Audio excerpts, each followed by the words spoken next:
بدون چیز بدون اینکه سلام چطوری؟ خوب هستی؟ ما الان رکورد هم بکنیم شما میتونید هم خفه شروعش بکنیم این مثلا های آدم های درست دارم من مثلا آیی تهرانیفر الان وقت نکرده مثلا ایشون رو عد بکن این دوستایی که اینجا هستن میان مثلا اینا پای ثابت کنید اینا رو عد بکن تو لینک توی وایبر الان عدد کنم خیلی خبرها رو فعلا بهش چنل وایبر رو میخوام تا بشه دونیم خب شروع میشه آره خب شما میخواین چی دار؟ نه دوستان همه اومدن قبلا جدی خیلی خوب پس برو شروع کنم سیزم کنیم بسم الله الرحمن الرحیم بله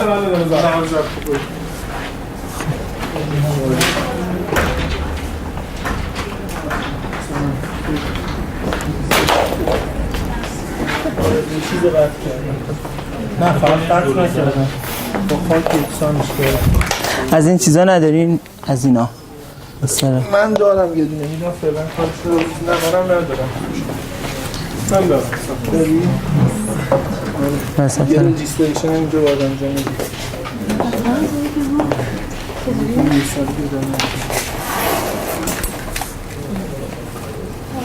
اصله ممنون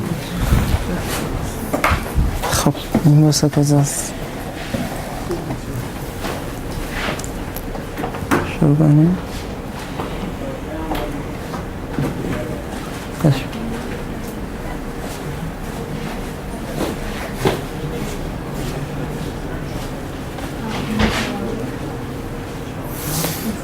شیش و پنج بیان دوستان آره درون بیسه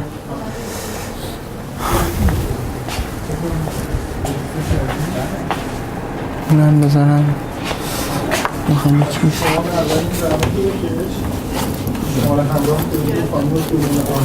خب نباشه ویدیو ها رو ببین پلی میشه برو یه امتحانی بکن آره خب خوبه برگر برو اول اون بزن میره اول راحت جای مثلا چیز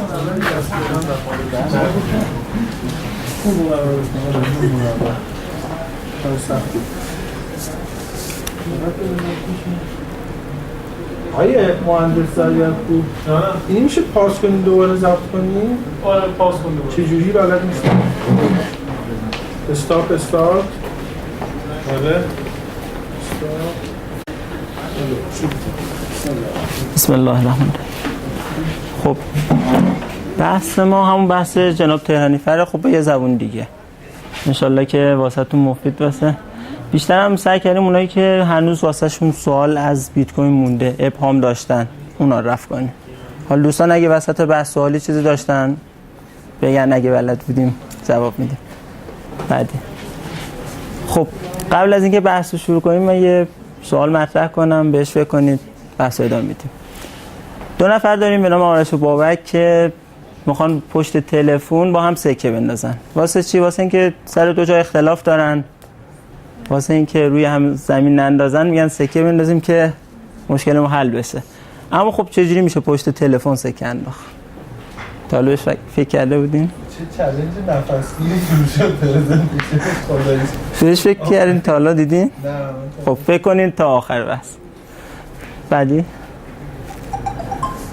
چقدر خوب می بود پولی وجود داشت تا در هر نقطه از جهان معتبر می بود چقدر خوب بود هیچ دولتی بر اون کنترل نمی داشت تا به دلایل سیاسی و منافع شخصی اون رو محدود کنه چقدر خوب بود میزان عرضه اون مشخص می بود تا چیزی به نام تورم نداشته باشیم و مشکلات اون چقدر خوب بود به راحتی منتقل می شد و درگیر کاغذبازی‌های بانکی نمی بود و چقدر خوبهای دیگه اما خب همین چیزی واقعا خوبه همینطور که واسه ما خوبه واسه اونایی که کار خلاف هم میکنن هم واسه شون راحت تر میشه پس حتما خوب نیست یه چاقوی دو لب است از پول سه تا انتظار داریم واسطه مبادله کالا باشه واحد محاسبه و سنجش ارزش باشه و وسیله حفظ و ذخیره ارزش درست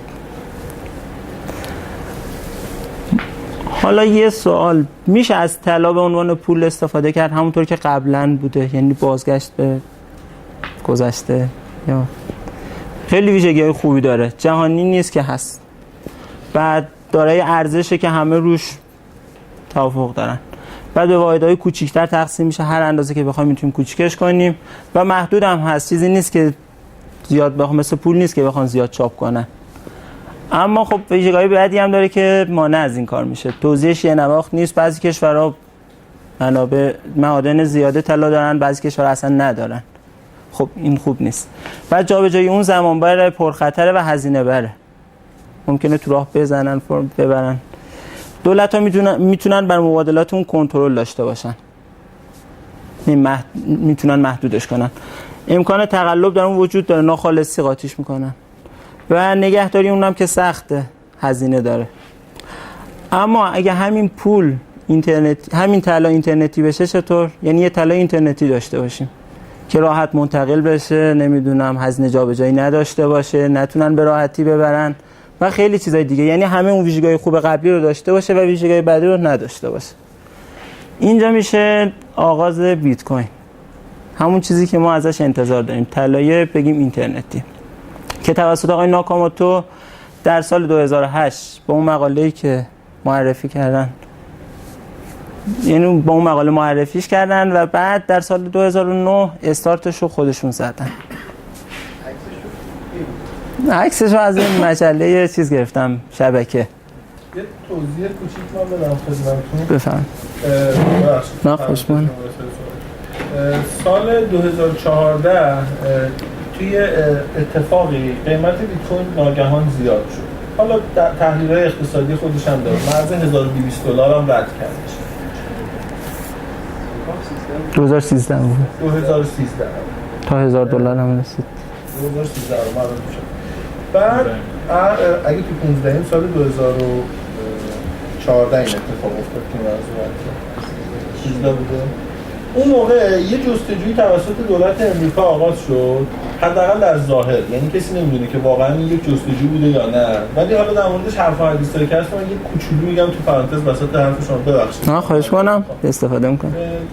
یه آدمی رو با این عکس و همین آقا رو به نام واقعی ساتوشی ناکاموتو، به نام شناسنامه ساتوشی ناکاموتو، تبعه امریکا و ژاپنی الاصل پیدا کردن و دستگیرش کردن. دستگیر کردن یعنی گرفتنش رو بازجویی کردن، بعدش هم آزاده.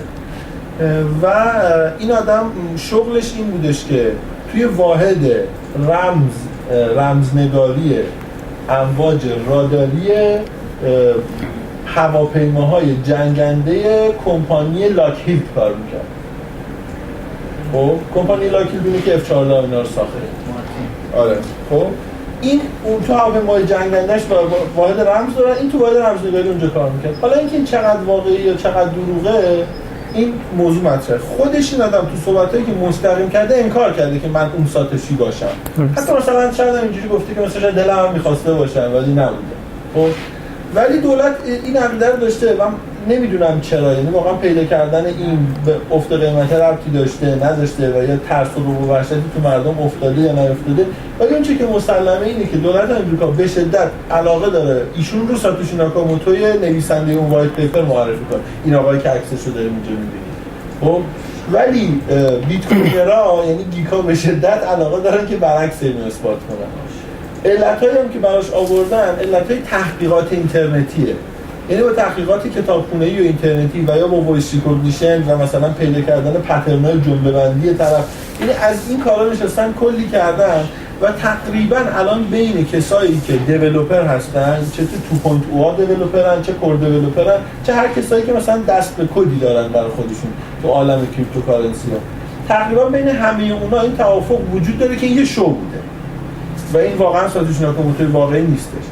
و حالا طی هر شرایطی یا با فرض این موضوع یا بدون فرض این موضوع یه جنبش یواشکی خیلی زیرزمینی ولی یواشکی بین بیت کوینرها شکل گرفته که حاضر شدن فاند بذارن برای این آدم و خانواده‌اش سکیوریتی گارد بگیرن که نریزن بکشنش، به خاطر اینکه مثلا بالا بر چند صد هزار بیت کوین تو والت‌های وجود داره که گمانه زنی میشه والت‌ها مال ایشونه. و خب کسی که اینقدر پول داشته باشه و یه مایند والت داشته باشه، یعنی یه تفنگ میذارن رو مخ زنش میگن که یا بگو پس چیه یا شخ، اینو میکشن بعد بچه رو تیکه میکنن. یعنی به یه ترتیبی میتونی پولا رو ازش بگیرید. این آدم جونش در خطره توسط یه دزد عادی، حتی یعنی نه لزوما مثلا یه سازمان یافته و اینا نمیشه لزوم نداره بخوام باهاش مقابله کنن. این داستانی که در مورد این شخصه وجود داره، ولی نظر قاطبه بیت کوینرها اینه که این ساتوشی نیست، یعنی این آقا نیست. خودش هم یه جمله گفته مبنی بر اینکه من فلانی نیستم و من مثلا اشتباه گفتم. ولی حالا داستانی که پیدا شده این که این آدم تو واحدی کار می‌کرد که کار رمز می‌کرده و تو مخابرات دستی داشته و چه یه خورده قصه رو جذاب می‌کنه و اینکه اصلا اسم شناسنامه‌ش هم ساتوشی ناکاموتو ایشون میگه، یعنی واقعا یه ژاپنی اصل ساکن امریکاست که تبعید است. من پرانتز می‌ذارم ببخشید. لطف کردین، ممنون. خب بعد صفحه خب یه ویدیو کوچیکم داشتیم در مورد بیت کوین، خیلی از حرف من رو راحت در میگه. صدا میرسه که میتونیم سرش بلندتر کنیم؟ فکر نکن. آخر است.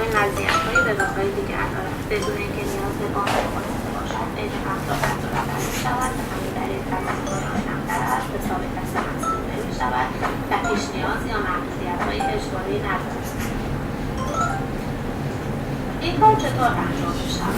همه می‌توانند در این اپلیکیشن مجانی به اسم هرچی بیت کوین کنید. بعد بیت کوین یا داره مشخص کار لازم است که این اطلاعات شبکه الکترونیکی را تنظیم می‌کنند و همیشه تعداد پیش‌بینی شده بیت کوین تولید شود.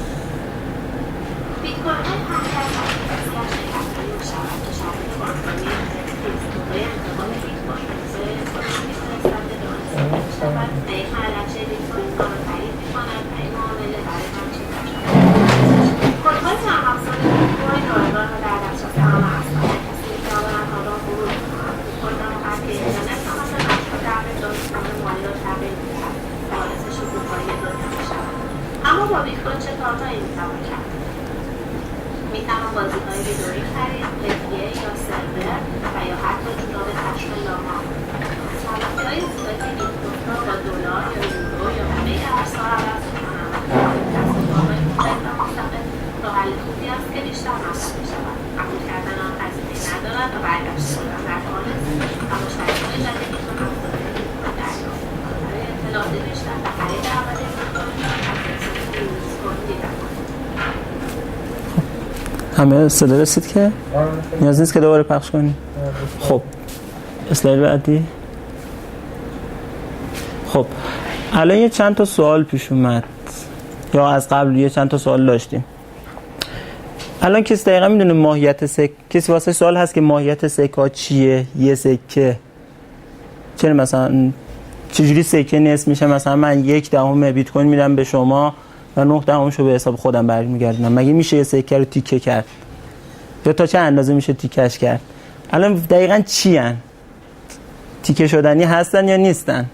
این سوال اول. سوال دوم، چجوری میتونم یه حساب بیت کوینی باز کنم؟ مدارک میخواد، باید برم تو سایت، باید چیزشو برنامه‌شو ران کنم، باید چیکار کنم؟ آیا برای افتتاح به هویت واقعیم نیازه یا برای سوال بعدی هم آیا میتونم چند تا حسابم داشته باشم؟ ولی این چیز مهمی نیست. بعد کیف پول بیت کوین چیه؟ خب من بیت کوین دارم، کیف پول یعنی چی؟ چیکار میکنه؟ یه شیء هم دقیقاً چیه؟ بعد چرا هیچکی نمیتونه از موجودی حساب من اطلاع پیدا کنه؟ مگه همه چیز نمیگن تو بیت کوین آشکار، همه حسابا همه تراکنش‌ها مشخصه؟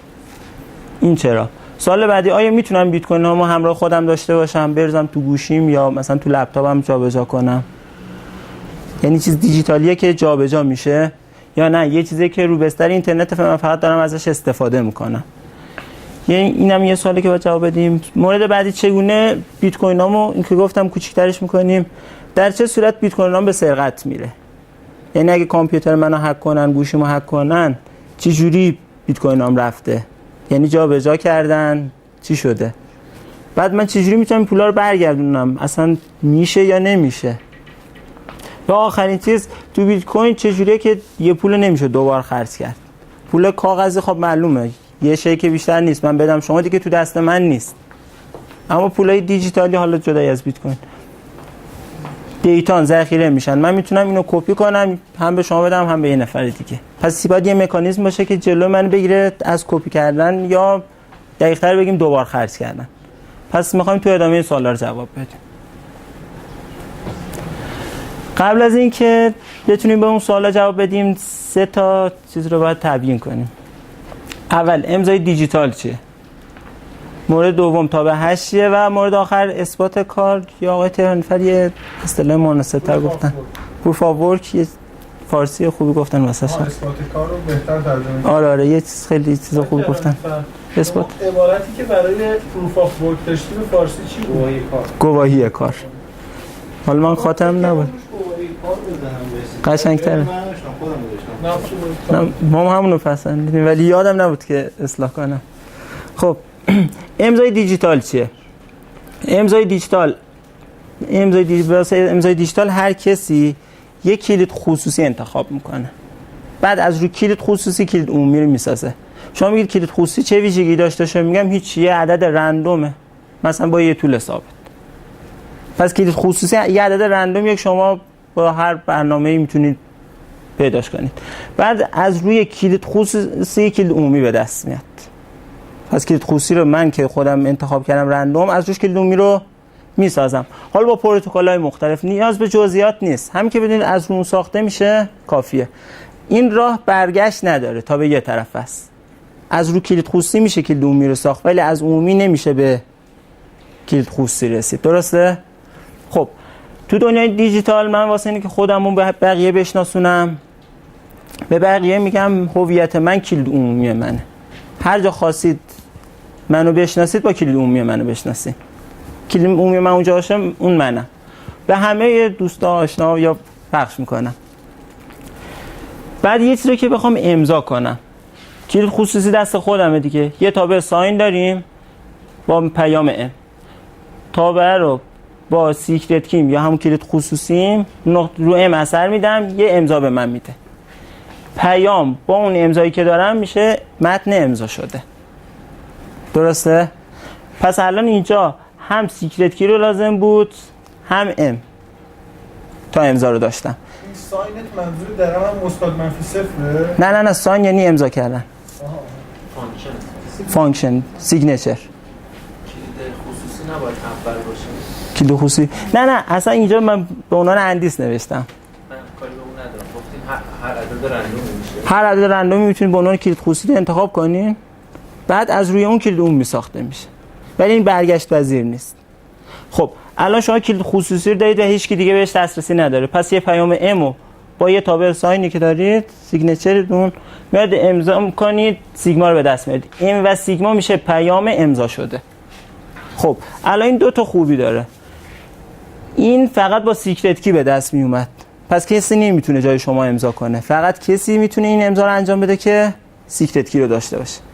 این یه طرف ماجراست. اما یه چیز وجه مهمترش اینه که ام هم نمیشه دست زد. یعنی ام رو تغییر بدم این سیگما واسه این دیگه معتبر نیست. اینو بعداً نیاز داریم ما. یعنی امضایی که من به دست میارم هم به سیکرت کی بستگی داره هم به ام.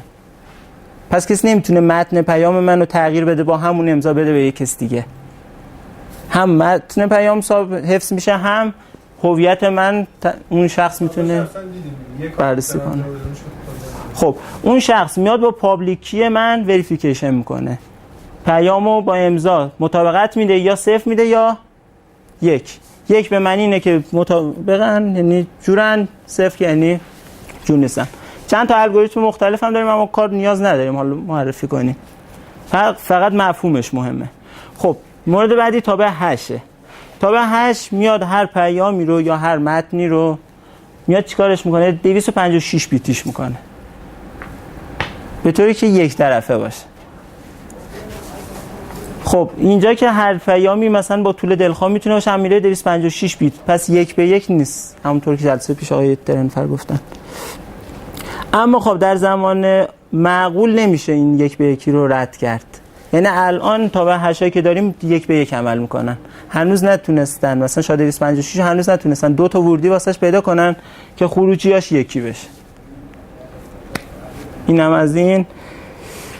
و اگه ما بدونیم وای هش یه ایکسیه نمیتونیم ایکس رو پیدا کنیم، یک طرف است.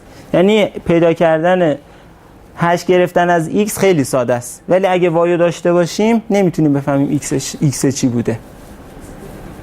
اینم نیاز داریم. حالا ادامه بیشتر میگم. اثبات کارم که تو بیت کوین چیزی که استفاده شده یه بی به شما میدن، میگن یه پیدا کن عدد که 2 بار شا 256 که یه تابع 8 ازش بگیری از این عدد کمتر بشه. خب چند بار باید این رو امتحان کنم تا به این عدد به طور احتمالاتی؟ چند تا این باید امتحان کنم تا یه اینی پیدا کنم که تو این شرط صفر کنه؟ اون بی 2 تا خط این چیه؟ اینو بذاری کنار بی، یعنی مثلا 12 بیه، این رو میذاری بغلش هرچی شد، مثلا میشه 1200 خورده شکلی. 1 2 3 4 5 و اینم بگیم 6. پس 2 به توان 6 تا عدد بذارم احتمالاً کار به بقیه ندارم، تا اینجا رو نگاه میکنم. اگه هر سری یه عدد بیاد احتمالاً یکیش 6 تاش صفره. اگه 2 به توان 6 تا این امتحان کنم، درسته؟ اگه یک به عمل بکنه، اگه خوب عمل بکنه. الان اینا هم باش یه دفعه دیگه از اینجا رو در نظر نگیرین، فکر کنید عددم تا اینجاست. من با این 1 شروع میکنم 2 3 4. اگه انتظار داشته باشیم هر سری یه عدد به ما بده، با چند تا عدد انتخاب کنید همه اینا میشه 0. اینا 0 و 1 فقط میتونن باشن. 1 2 3 4 1 2 3 4 5 6 تا. 2 به توان 6 حالت امتحان کنیم همه عددا پیدا میشه، یکیش 0 0 0 دیگه. پس با 2 به توان 6 میتونم به 0 0 برسم. پس اینجا با اینقدر سرچ اون عدد رو پیدا کردم. خب اگه بگم 8 تا 0 باشه 2 به توان 8 نسبتا، 10 تا 0 باشه 2 به توان 10 و اینا خیلی زمانه داره نمایی میره بالا. واسه بیت کوین رو میریم جلوتر ببینیم تا چقدر.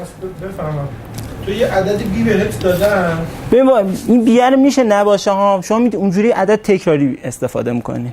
درسته؟ این بی رو واسه همین به شما میدم.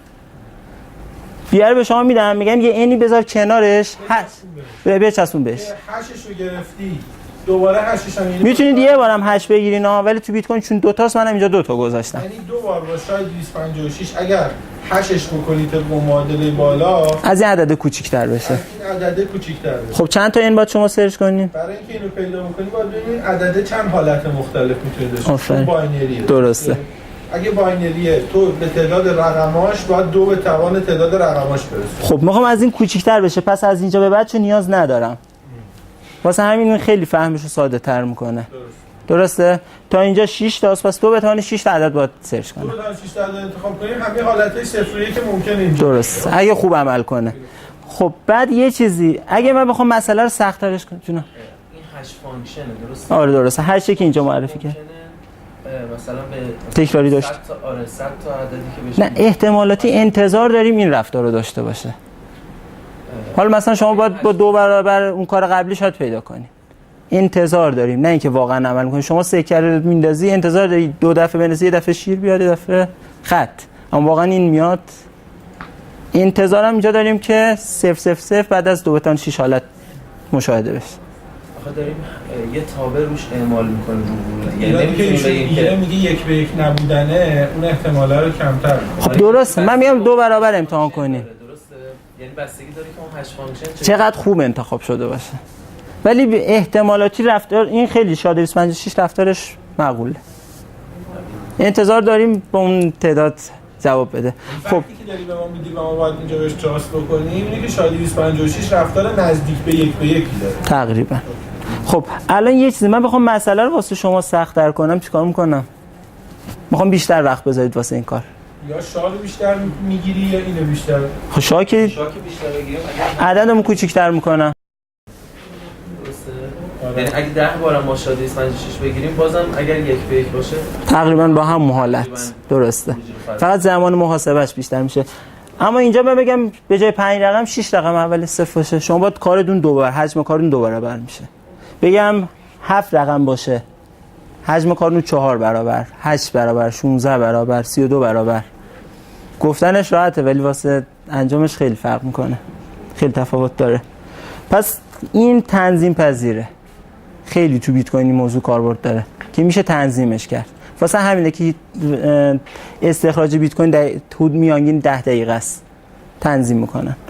خب یه حال اینجا یه سوال اولی که پرسیدم کسی جواب شد تا الان نداره. سوال اگه ما بپرسیم دو تا دوست خلاقمون هم رسیدن سوال بپرسم. اسلایدر رو برگردون یه بار اسلاید رو نشون بدیم. کیلو همو بزنی میره صفحه اول. چند تا بک بزنیم. نه مستقیم میره دیگه.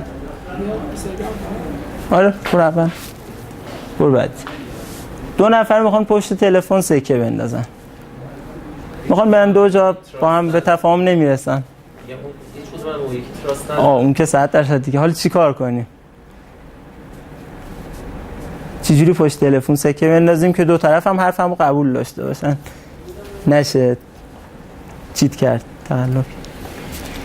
با یه نفر سومی نمیشه. نه دیگه. تا به 8 چه ویژگی داشت؟ یه تابعی تعریف میکنم اون دوتا مثلا مثل ایکس اور و این چیزا قاعدتا بعد هر کدوم سکه میندازن. آفرین. ایکس اور مثل حالا نگیم ایکس اور، میگیم یکی عدد یه عدد این انتخاب میکنه یه عدد اون، درسته؟ هشت میکنن عددشون و هشتا رو به هم دیگه میگن. آفرین. فرق وقت نمیکنه ترتیب گفتنشون. فرق وقت برای اینکه ثابت بکنه هر کسی عددی که گفته چی بوده خود عدده رو میگه، طرف کانفرم میکنه با همون هشت که درسته، بعد وقت سکه انداخته دو تا عدد رو. خب گفتشون وابسته باشه. ببین ما این شکلی میگیم 2 نفر عدد انتخاب میکنن با زوج و فرد آزمایش میکنن، میگن اگه دوتامون زوج بود یا دوتامون فرد بود اون جا اولیه رو میریم، اگه یک کدومون زوج بود یک کدوم فرد جا دومیه رو میریم، روی این تفاهم میکنن.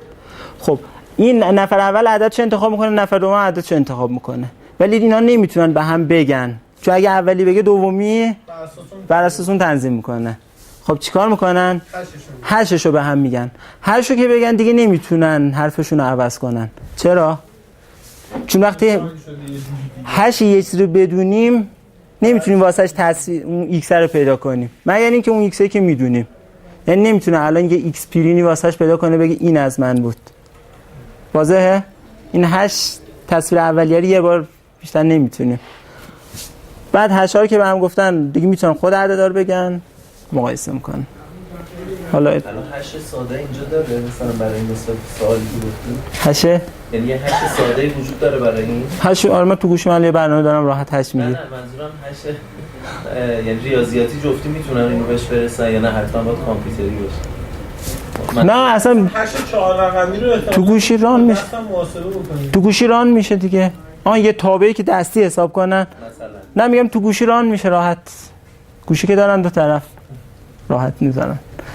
تکنولوژی مدد گرفت قبول بود. آره این چیز کردی تو صورت سوال باید میوردید موبایلش رو هم باشه. اون اسلایدر رو هشت رو میشه دستی هم حساب کردی؟ نه خیلی زمان بره. فکر نکنم دست آقای تهرانی‌فر بیشتر. تو یه دور 16 دور بود 60 دور بود زیاد. اون اسلایدی که بودیم دستت بعدی. آها خب حالا بریم سوال بعدی. اینا بپرسیم. آرش اطلاعات ارزشمند داره که میخواد به بابک نشون بده، اما به بابک اطمینان نداره، میترسه بره به اسم خودش ثبت کنه. یه پترنی نمیشه. بعد برای این منظور آرش به دنبال روشی میگرده تا بعداً بتونه ثابت کنه که پیش از بابک به این اطلاعات دسترسی داشته. یعنی تایم استمپینگ چی میگن؟ برچسب زمانی بهش بزنه که من اینو زودتر میدونستم. واسه این پیشنهادی دارین؟ سیستمی نمیدونم مرکزی با تابع 8 یا با امضای دیجیتال نمیدونم، شاید هم با بیت کوین. بریم حال فکر کنیم این باشه تا آخر. میخوایم ببینیم بیت کوین ها چجوری کار میکنن. قرار شد اون چند تا سوالی که اونجا پرسیدیم رو جواب بدیم دیگه، درسته؟ بیت کوین ها چی ان، حساب چیه، فلان فلان. من یه مکانیزم میچینم ببینید مشکلش چیه، کم کم مشکلش رو با هم رفع میکنیم. میگیم که هر کس به جای پول یه کاغذ داره. واسه سادگی فکر کنید دولت اومده به هر کی گفته شما 50 بیت کوین داری، شما 40 بیت کوین داری، شما 100 بیت کوین، یه کاغذ داده امضا کرده. واسه سادگی فعلا اینطوری فرض کنید. بعد میگیم خب حالا این پولامون ما چجوری خرج کنیم؟ میگه هیچی، شما یه کاغذ جدید بردار، یه ورودی برساش بنویس، یه خروجی. ورودی رو برگ قبلی که بهت دادم شماره داشت، شمارهشو بزن. خروجی هم هر چند تا خاصی به هر کی بدی بنویس، قبوله. بعد امضا بکن که کسی نتونه دست ببره و مطمئن بشن که مال تو بوده که خرج کردی. الان من اینجوری راحت میتونم پولمو به بقیه بدم. فقط واسه این که همه از این پول آگاه بشن میگیم اینا رو تو تابلو اعلانات بچسبونیم. یعنی یه تابلو اعلانات تو محله باشه، فلانی پولشو داد به فلانی، فلانی، قشنگ این پولا مشخصه کی چقدر داره و کسی هم نمیتونه تقلب بکنه. الان این ایراد خاصی که نداره. قبول من راحت پولمو به شما میدم، دوبار خرج نمیشه، باقی ماندهش به خودم برمیگردونم. لازم هم نیست پول تو دست خودم باشه، همین که تو تابلو زده بقیه میدونن این پول مال منه، قبول دیگه. واسه یه محله جواب میده. الان این مشکلی نیست. اون تابلو اعتماد داشته باشیم که کسی دستش نمیشه. همون. و اینکه هر کسی که پولو میگیره یه بار بره سر تابلو نگاه کنه برگرده ببین، یعنی مطمئن شه برگرده. اون خب الان یه مشکل دیگه هم داریم، مثلا این تابلو معلومه که من چقدر دارایی دارم، این بده. درسته؟ من لزومی نداره که هر کدوم از والت‌ها به نام خودت باشه. نه والت چیز نداریم اینجا. نه ما فعلا تراکنش داریم، هر کسی تراکنش رو به عنوان پول میتونه خرج کنه به بقیه بده. خب باشه تو اوتپوت به یه نامی بنویس که درست. آفرین. نصف پولتو بذار توی حسابی که یا نه هر کسی اینجا با اسم مستعارش شناخته بشه. لازم نیست اسم حقیقی داشته باشه. درسته؟ خب بریم اسلاید بعدی. خب پولم که گفتیم این شکلی خرج میشه، این تراکنشه. اینجا میخواد به عنوان ورودی خرج کنه، ارجاع میده به این. این پولو میخواد خرج کنه اینجا، ارجاع میده به این تراکنشه. یعنی تراکنش‌ها به هم ارجاع میدن. پول این وسط دست به دست نمیشه. قرارم نیست کسی پول تو جیبش باشه. همین که تو تابلو زده مال اونه. خب الان من اینجا میتونم پولمو یه دهم بیت کوین رو به یکی بدم. مثلا من یه بیت کوین داشته باشم چجوری میتونم خوردش کنم؟ خب همین. میام اینجا میگم 1 دهم به فلان، 9 دهم به خودم. به همین راحتی خوردش کردم. خب تا چه اندازه میتونم خوردش کنم؟ تا هر اندازه که دلم بخواد. اصلا محدودیت نیست. شی نیست که نتونم کوچیکش کنم. دو تا خروجیه که جمعش باید 1 بشه دیگه. بریم اسلاید بعدی. یه چیزی اینجا میخوام بگم، پول به حساب من بریزید. خب هم گفتیم اسم مستعار رو انتخاب کنیم بهتره دیگه. درسته؟ امضا من باید میخوند به اون. پس یه کار کنیم، اصلا بحثو علمی ترش کنیم. بگیم من یه امضا دارم، یه کلید خصوصی دارم، یه کلید عمومی. کلید عمومی میشه هویت من، همه اونو با منو با اون میشناسن. پس اگه خواستم پول بریزن به اون بریزن، یعنی مثلا اینقدر پول به فلان آدرس عمومی. و من وقتی میخوام اینو خرج کنم با کلید خصوصیم میتونم امضاش کنم. درسته؟ الان این دو تا کاره رو کلید خصوصی با کلید عمومی انجام داد. پس اسم مستعار واسه من ایجاد کرد، منم میخوام خرج کنم راحت میتونم امضا کنم. تا اینجا. فقط کلید عمومی خیلی بزرگه. مثلا بخوای بنویسی 1 دهم بیت کوین میدم به فلانی، خیلی سخته دیگه اینقدر بخوایم وارد کنیم. میگیم یه کار کنین، شاه ازش بگیرید، شاه 256 8. یه دفعه با یه 8 دیگه کوچیک میشه، اینقدری میشه. بعد واسه اینم که آدرس ها رو رقمش جا نیفته اشتباه نشه، یه تگ هم آخرش میچسبونیم که بشه آدرس رو تشخیص داد که اشتباهی یا درسته. واسه اینکه پس گفتیم این کلید عمومی بزرگه اومدیم کار کردیم و نه هیچ چیز دیگه ها. خب الان اینو بیاید تو پای 58 بنویسیم، این میشه آدرس من. پس الان بخوام پول بریزن نمیسن به فلان آدرس عمومی کلید عمومی، میسن به این آدرس. بریم بعدی. چند تا سوالا رو با هم مرور کنیم جواباش گرفتیم یا نه. ماهیت بیت کوین ها چی بود؟ تراکنشایی بودن که دست به دست میگشتن، ارجاع میدادن. پس همه کار میشد باش کرد. چگونه میتونم یه حساب بیت کوینی باز کنم؟ یه تراکنش انجام نه. یه عدد رندوم تمام شد. باید برم حتما جایی تو کامپیوتر، نمیدونم باید برم تو سایت فلان، نه. همین که من یکی رندوم انتخاب کردم کلید خصوصیم شد و با اون کلید عمومی رو ساختم، میشه باز کردن یه حساب جدید. به چه شماره حسابی؟ کلید عمومیه یا همون که 8 ازش گرفتیم کوچیک شد. این میشه حساب باز کردن، ولی هیچ جا ثبت نشده و اصلا هم لازم نیست ثبت شه. همین که من آدرسمو به شما بدم شما پول بریزین، این رفته به حساب من. پس ببینید من هیچ جا چیز نکردم، اکانت باز نکردم و نمیدونم مدارک ازم نخواستن. سوال بعدی، چند تا حساب میتونم داشته باشم؟ هر قد که کلید خصوصی درست کنم و از روش کلید عمومی بسازم. 1000 تا میلیارد ها تا. کلا چند تا حساب میشه داشت؟ هر قد اصلا کسی رو شما محدودیت نذاشته. یه سوالی که وجود داره اینه شما یه چیز داری یه فرمت داری خب یعنی چی؟ مثلا میگه آقا فرمت پابلیک کی مثلا 400 تا کاراکتر 256 بیتیه خب 400 تا کاراکتر 256 یعنی 256 به توان 400 تا اینا اگه نه یعنی 256 به توان 400 کلش به اضافه یکمین والت نداریم خب این نوتیشن محدودیت تو بیت کوین داره یا نه؟ نه اصلا اینو تا آخر عمر بشریت هم فکر کنم بشن کلید عمومی کلید خصوصی بسازن از روش کلید عمومی بسازن تموم نمیشه. بعد کار نداره میان بزرگترش میکنن. وقتی یه موقع دیدن کمه بزرگتر میکنن ولی بعید میدونم تا اونجایی که من میدونم همه با هم بشنن با همه کامپیوترها و توان محاسباتیشون نمیتونن. تموم نمیشه یعنی. خب کیف پول بیت کوین چیه؟ خود کلیدتون شما چند تا حساب دارین دیگه چند تا کلید عمومی دارین. خب متناظر با اینا چند تا کلید خصوصی دارین. واسه این کلید خصوصیاتون گم نشه چیز نشه همه رو بغل هم میذارین. بهش میگن چی؟ کیف هم. کیف پول یه شیء جدا نیست نه. همین چند تا کلید خصوصیاتون که پیش هم میذارین بهش میگن کیف پول. من ساده میگم حالا نه اینکه میخوام مفهومو برسونم. مورد بعدی چرا هیچکی نمیتونه از موجودی حساب من اطلاع پیدا کنه؟ گفتیم دیگه چون ناشناسه. من با اسم مستعار اونجا دارم فعالیت میکنم. پابلیکی مشخصه چقدره ولی معلوم نیست این پابلیکی متناظر با کدوم شخصه. مگر اینکه اینترنتی آی پی رو چک کنن فلان کنن اون از اون حرفا. سال بعدی آیا میتونم بیت کوینام همراه خودم داشته باشم؟ بیت کوین‌ها چی بودن؟ تراکنش‌ها بودن دیگه. اون دارایی من میشد تراکنشه. خب همین که تو تابلو اعلانات زده این درسته. من چیزی نیست که بذارم جیبم ببرم این طرف اون طرف. همه دست همه نیست. یه تابلویی که همه دارن میبینن.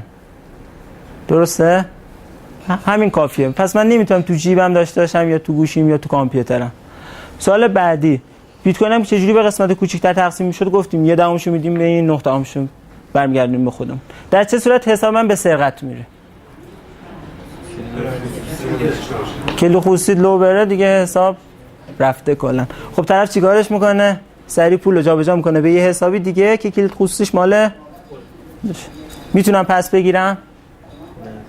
نه دیگه رفته. اصلا قانون این وسط نیست، دادگاهی نیست. بعد اگرم باشه معلوم نیست اون طرفه کیه چون اونم با اسم مستعار داره فعالیت میکنه. مورد بعدی راهکار بیت کوین برای جلوگیری از دابل اسپندینگ. چجوری که من نمیتونم 2 بار پولمو خرج کنم؟ یعنی یه تراکنشو وقتی ارجاع میدم به این تراکنش بعدی میتونم به یک دیگه هم ارجاع بدم دیگه 2 بار خرجش کنم. چجوری اینو جلوش بگیرم؟ آفرین. پس این تابلویی که همه دارن میبینن اون نمیذاره من این کارو بکنم. بریم اسلاید بعدی. بیت کوین قبل از این که یه مکانیزم پولی و فلان و با اون همه چیزاش باشه یه شبکه پیام رسانی ساده است اولش. یعنی من واسه هر کسی تو شبکه پیام میفرستم. یعنی پیامی که دقیق‌تر بگم پیامی که میفرستم به دست همه میرسه. از این اولش اسلاید بعدی. خب استخراج همون تابلو اعلانات هست که الان میخوام بگیم اینو چجوری میشه عملی پیاده سازیش کرد. اسلاید بعدی. اجرا کن.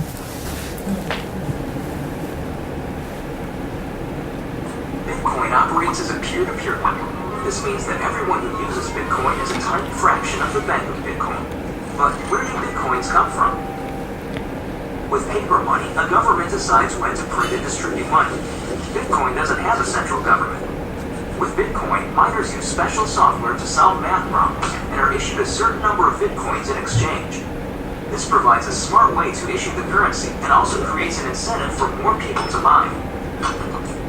And since miners are required to approve Bitcoin transactions, more miners means a more secure network.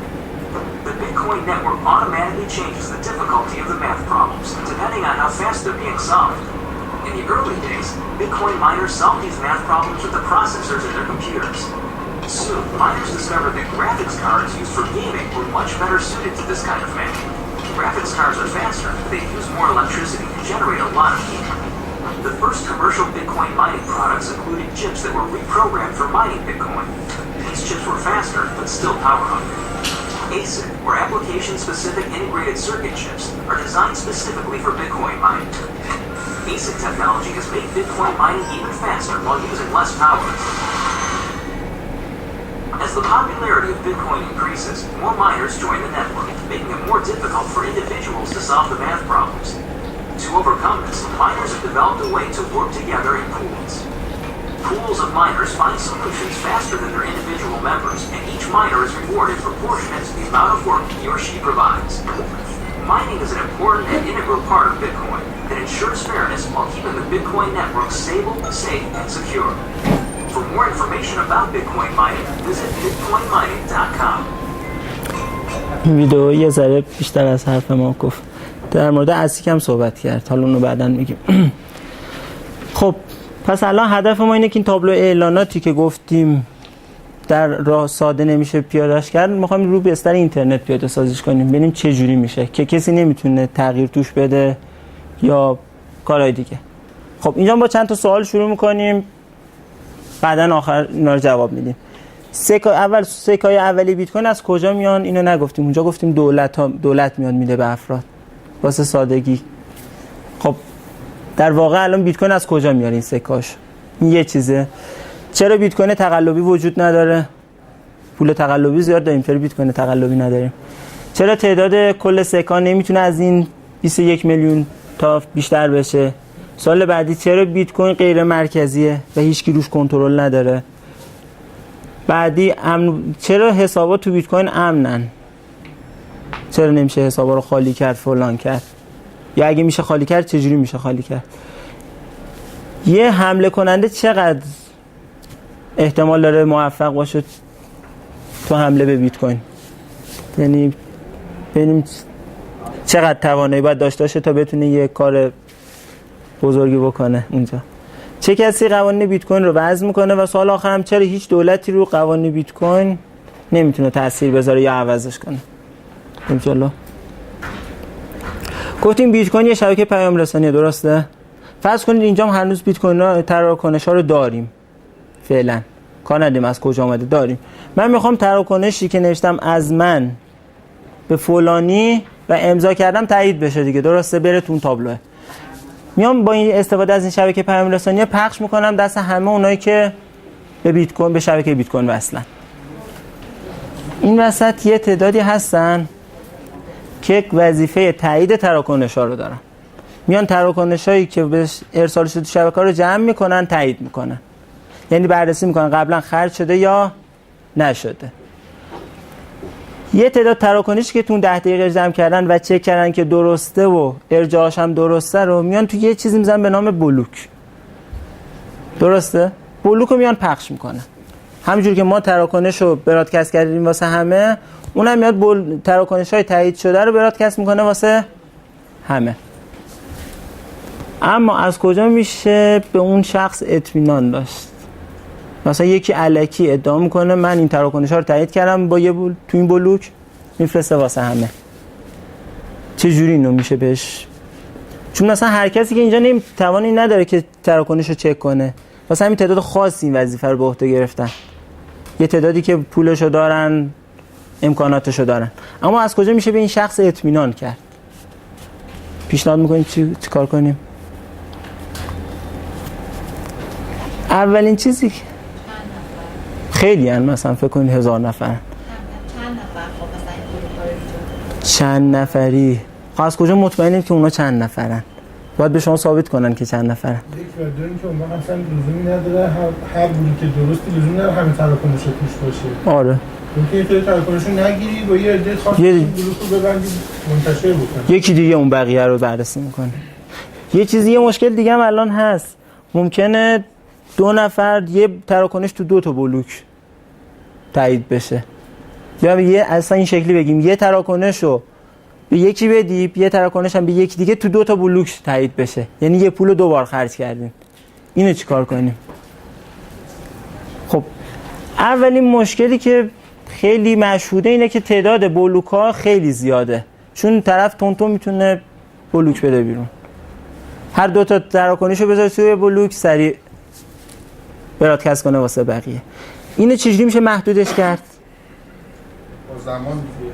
خب چجوری اجبارش میشه کرد که تون بلوک بلوکی مگه چه تراکنش روش باشه؟ خب مثلا ممکنه تعداد تراکنش شبکه اون موقع کم باشه. این مشکل است. میگیم یه کار کنیم وادارش کنی یه قدری کار انجام بده. آفرین. زمان ببره. واسه همین تا به 8 معرفی کردیم.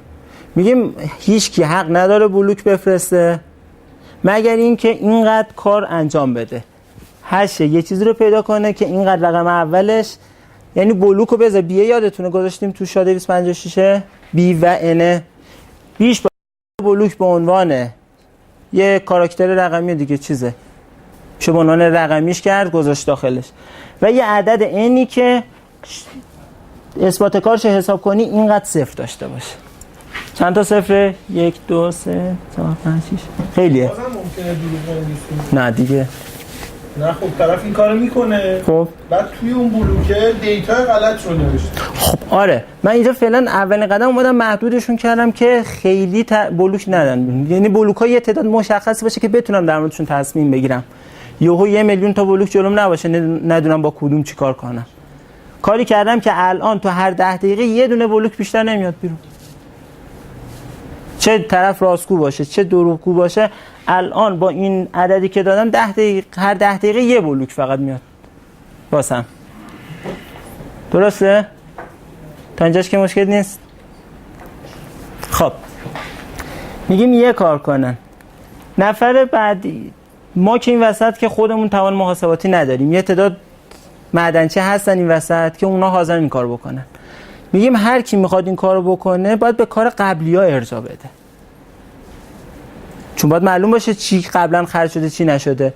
پس منی که دارن الان بلوک میسازم باید بیام به بلوک قبلی که دستم رسیده ارجاع بدم، بگم اینا تایید شدن، من دارم از روی اینا بررسی میکنم، یعنی دارم یه زنجیره بلوک میسازم. این الان متوجه میشین؟ خیلی حیاتی. ببین الان ما چیزی که فهمیدیم اینه که یه تعداد بلوک‌ها باید محدودیت داشته. خب این واسه چی؟ واسه اینکه بشه واسهش در موردش تصمیم گرفت. آیتم بعدی این نگرانی ما الان از تراکنش هست. آها. یعنی اگه تو شما پیشنهادی می‌خوای بدی، چون ما فرض کردیم خالی و ذهن داریم بیت کوین از اول تو. آره خیلی خوبه.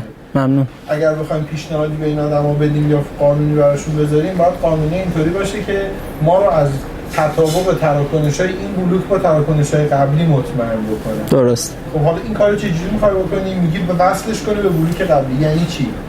ببینید الان یه چیزی فرض کنید اولین بلوک اومد بیرون، درسته، و رسید دست همه، واقعا هم اثبات کارش انجام داده، یا دروغ گفته یا راست گفته دیگه، بیشتر از این نیست که. نفر بعدی که میخواد بلوک تولید کنه باید تراکنشایی که داره رو با توجه به اینا بررسی کنه، چون تراکنش خرج شده اولی اینجان دیگه، نمیخواد پول دوبار خرج کنه، باید بررسی کنه که قبلا خرج شده یا نه. پس به این ارجاع میده. قبل از اینکه ارجاع بده بررسی میکنه تراکنشای این واقعا معتبر هستن یا نیستن، اگه آدم راستگویی باشه. پس آدم راستگو میاد بلوک قبلیشو بررسی میکنه ببینه نفر قبلیش راست گفته یا نه. اگه راست گفت اینم به اون ارجاع میده و بلوک دومو میسازه. واضحه؟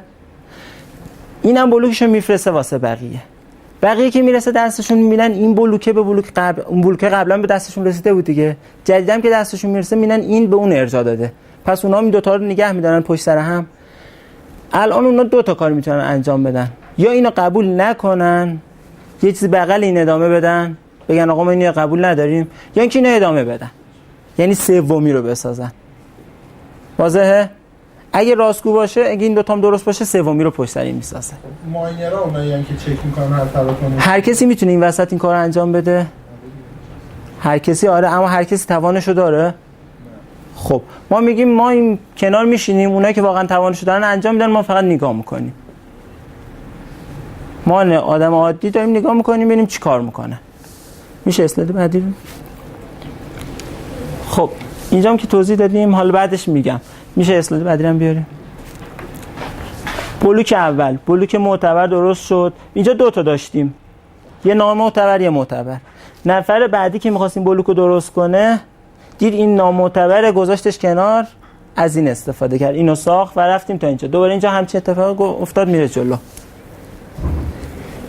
اونایی که تقلب میکنن و دروغگوان واسه خودشون یه زنجیر درست میکنن، یه زنجیرهای دروغ رو پشت سر هم ردیف میکنن. اونایی که راستگوان زنجیرهای درست بلوکای درست رو دارن زنجیر میکنن پشت سر هم. این دوتا اگه بغل هم موازی انجام بشه این یه سرعتی داره، اینم یه سرعتی. واضحه؟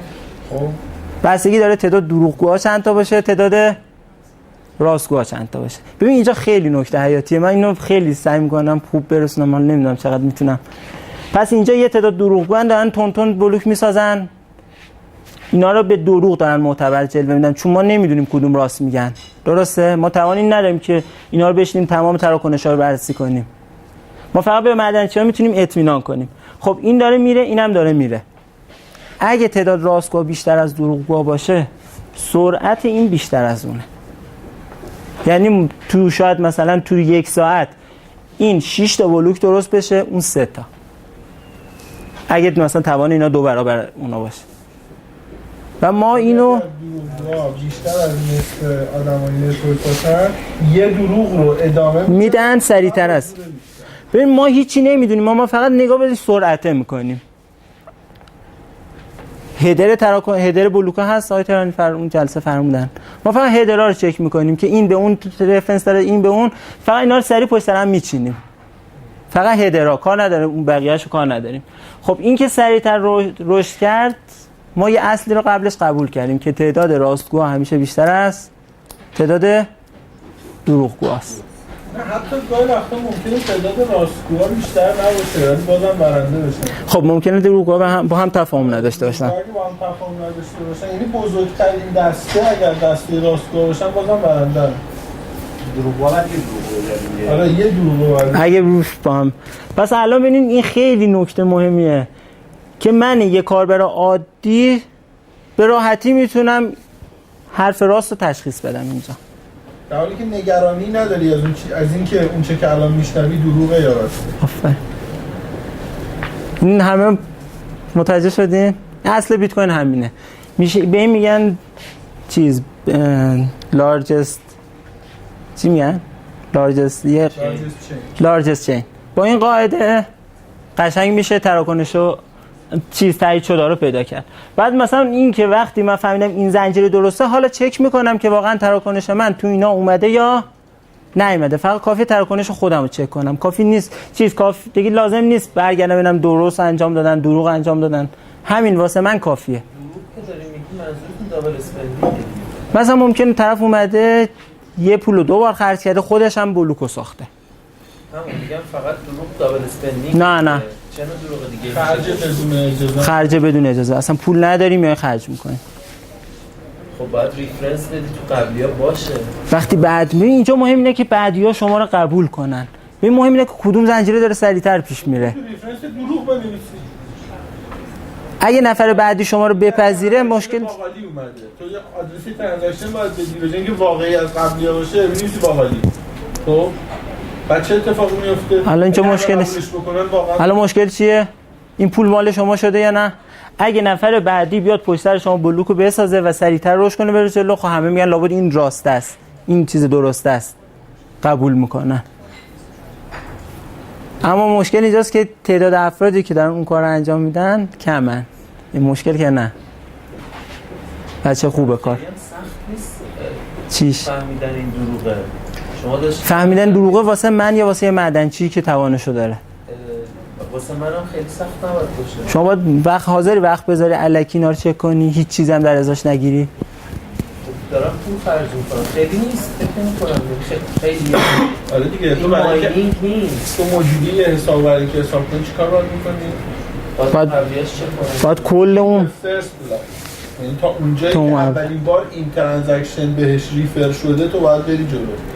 درسته؟ تا جایی که اولین بار این آدرس رو می‌بینی. خب آخرش چی به دستت میرسه؟ اونم پولی میگیری؟ تراکنشه باید این کارو بکنی. یعنی تو باید تک تک تراکنشایی که تو این بلاکی که میخوای چک بکنی درسته یا نه فرامش رو نگاه بکنی. مثلا میگم الان برفرض با یه کامپیوتر معمولی شاید مثلا بشه یه روزه 2 روزه این کار انجام بده. خب هر 10 دقیقه یه بلوک داره درست میشه، شما میخواید تا اینجا رو انجام میدن. خب تا اینجا خیالم راحت، همه اینا که دارم راسته. از اینجا به بعد مثلا میگم اگه مثلا پس فردا یه اتفاقی افتاد کافیه مثلا 50 تا یا 100 تا گلوکوز چک کنم. نه یه چیزی هست. ببین شما کلا مهم نیست این وسط چی داری تصمیم میگیری، مهم اینه که همه عامه دارن چیکار میکنن. ببین اینجا بیت کوین چرا ارزش داره اینجوری بگم، منی که 50 بیت کوین دارم چرا؟ آفرین. وقتی شما یه حرف بزنی میگن شما داری اشتباه میگی، چون توافق همگانی دارن رون بحث میکنن، همه رون اتفاق نظر دارن، شما کنار زده میشین. شما بگو من قبول ندارم این تراکنش نمیدونم 2 بار خرج شده یا اصلا پشتوانه نداشته، میگن شما داری اشتباه میگی، چون عامه کلیت رون اتفاق نظر دارن. الان چی شد؟ درسته؟ چون که نمیتونی حرف دو واسه بقیه ثابت کنی که اینطوریه، این مشکل داره. درسته؟ خب الان اینجا معدنچیایی که دارن این کار رو انجام میدن خب باید یه حق و حقوقی هم داشته باشن دیگه، دارن زحمت میکشن، خرج کردن، هزینه کردن. چیکار کنیم؟ یه کار میشه کرد بگیم خب اونی که داره پول انتقال میده یه درصدی میذاره واسه معدنچی. درسته؟ این خوبه. اما خب واسه اول بیت کوین که هیچ پولی نیست و شاید هر 10 دقیقه 2 تا تراکنش هست چیزی نمیمونه. میگیم هر بلوک بیاد 50 به خودش بده، اون شخصی که از هیچی به خودش بده. مگه میشه همچی پولو خلق کرد؟ خب آره کار نداری، یه تراکنش بدون ورودی و خروجی 50. ببینید پولم این شکلی تولید میشه. درسته؟ مهم بود که اول بدونیم پول چیه، چجوری تولید میشه. الان هر کی 50 به خودش داد. اگه تا آخر همه به خودشون 50 بدن تو این زنجیر، خب بی نهایت تا بیت کوین خواهیم داشت. میگیم تا یه جایی 50 تا بدن، از یه جایی به بعد 25 تا بدن، از یه جایی به بعد 12.5. این چی میشه؟ یه سیگما که بزنیم سیگما میره به سمت سیگما 1/2 به اضافه 1/4 1/8 محدود میشه. نه سامش میگم محدود میشه. قبول دارین که 50 رو فاکتور بگیرید میشه 1 به اضافه 1/2 به اضافه 1/4 همینطوری میره پایین. اینم که دو بیشتر نمیشه دیگه، میشه 250 تا در فلان تا میشه 21 میلیون تا. خب اما شما حرف شما هم درسته، میگه اینجوری که آخریه واسه چیزی تهش نمونه. خب ما اینجا که تعداد تراکنشا که تایید میشد کم بودن، هی روز به روز داره زیاد میشه، به یه جایی میرسه که اون فی که واسه تراکنشا میدن پول معدنچی‌ها رو جبران میکنه. طرف اینقدر تراکنش تایید میکنه که فیاش واسش بیارزه، ارزش داشته باشه. اوکیه؟ خیلی خوبه. بعد این یه اصلی که الان ما پرداخت میکنیم بابت تبادل بیشتر نخواهد شد؟ نه اصلا. بستگی داره معدنچی که داره تراکنش شما رو تایید میکنه واسش ببینیم ارزش داره اینو تایید کنه یا به صورت نرم میشه محاسبه کرد مثلا آیا یعنی مثلا یه بیت کوین جابجا می‌کنی چقدر فی داره منظور شما؟ آره برای آینده مثلا بدونی از الان که آیا این به جایی میرسه که اصلا ماینر هزینه‌ای که برای انرژی داره میذاره نگرزه به اون هزینه‌ای که باید فرد بذاره، بعد همه بگن که خب بیایم مثلا پیپل استفاده کنیم 2.5% بیشتر نمیگیره، مثلا بیت کوین داره انقدر میگیره نمیارزه. خب تعداد معدنچی‌ها وقتی ببینن چیزاشون کم شد اونم قیمت‌ها رو شاید برن پایین. ببین یه چیز توافق میگن عرضه و تقاضا چی میگن؟ نیست. درست فرمودید. پس سختی میاد پایین دوباره اون هزینه زیاد میشه ولی کم میشه یا نه؟ دیفیکالتی اگه تعداد چیزا معدنچی‌ها کم بشه دیفیکالتی کم میشه؟ نه اولین اتفاقی میفته چیه؟ تعداد معدنچی‌ها کم بشه. زمانش افزایش پیدا میکنه. درسته؟ چون تعداد کمتری دارن چیز میکنن اون حشره پیدا میکنن. به جای 10 دقیقه میشه 15 دقیقه. خود نرم افزار بیت کوین میاد هر نمیدونم چقدر 2 هفته یک بار این دیفیکالتی رو چیز آپدیت میکنه. میگه مثلا تا الان 15 دقیقه شد پس کمش کنم که بشه 10 دقیقه. مثلا اتفاق میفته عرضه و تقاضا. یعنی یه موقعی اگه ماینینگ کاری باشه که ترانزکشن فی که داره میپذیره به اندازه پول بیرون بشه مردم ولش میکنن میگن به جاش خود طرفشا با پول بیرونی انجام میدن. اگه این اتفاق بیفته ماینینگ کم سودتر میشه، ماینرها بیشتر میشن، ماینرها که خودشو قیمت‌ها رو سبک‌تر میکنه، ماینرها زیاد میشن. یعنی یه ترید آفیه که خب الان اسلاید بعدی میشه زحمت بکشید. خب الان یه چند تا سوال پرسیدیم ببینیم واقعا اینا رو جواب داریم واسش نه. چرا بیت کوین غیر مرکزیه؟ به خاطر اینکه اینا پیر تو پیر پخش شدن، پیام رسانی مهمه. گفتیم یه پیام رسانی بیت کوین. این بی تراکنش‌ها و بلوک‌ها که جابجا بشه دیگه همه کارا حله. بلدیم چه کار بکنیم. از تراکنش‌ها بلوک می‌سازیم، بلوک‌ها رو هم پشت سر هم زنجیروار ردیف می‌کنیم. با تجربه ارجاعی که به قبلی‌ها دادن. خب سکای اولیه بیت کوین، بعد اگه کسی هم بخواد بیت کوین رو چیز کنه برش گردونه یا از حرکت متوقفش کنه میتونه، فقط میتونه نودا رو متوقف کنه. خب بیت کوین یکی دو تا نود که نیست، هر کی داره مستقل واسه خودش انجام میده و با بقیه ارتباط داره. سکای اولیه بیت کوین از کجا می اومدن؟ گفتیم هر معدنچی مجاز 50 تا به خودش بده تا یه جایی، از یه جایی به بعد 25 تا. خب اگه اون نفر آخری نه بعدیش به جای 25 تا به خودش 50 تا داد، چی میشه؟ بلوکش معتبر نیست. معتبر نیست. خب چی میشه؟ این پول مال اون هست یا نیست؟ مثلا بلوکی که این توش به خودش ریوارد داده دیگه کسی بهش دنباله همین و قبلیش ارجاع میده. کسی که ارجاع نمیده اون سر جاش متوقف میشه، از بغلش شاخه میخوره میره جلو و بقیه چی رو قبول دارن؟ اون زنجیری که سریعتر رفته. پس ببین اون به واسه اینکه خودش ضرر نکنه 25 خودش موظف میدونه که 25 بده، چون وگرنه هر زحمتی هم کشیده همه هدر رفته. واسه اینکه بقیه قبولش نمیکنن. اینم از این. چرا بیت کوین تقلبی وجود نداره؟ خیلی مهمه. واسه همین بود که بقیه دارن با شما رفتار شما رو زیر نظر دارن، اشتباه کردی یکی دیگر رو بهش ارجاع میدن، پس خود آدم کنار زده میشه. بیت کوین تقلبی یعنی من از هیچی به خودم بدم دیگه، پس نفر بعدی اگه راستگو باشه به من ارجاع نخواهد داد، پس من کنار زده خواهم شد. چرا تعداد کل بیت کوین ها 21 میلیون تا بیشتر نیست هم که گفتیم. چرا حساب بیت کوین امنه؟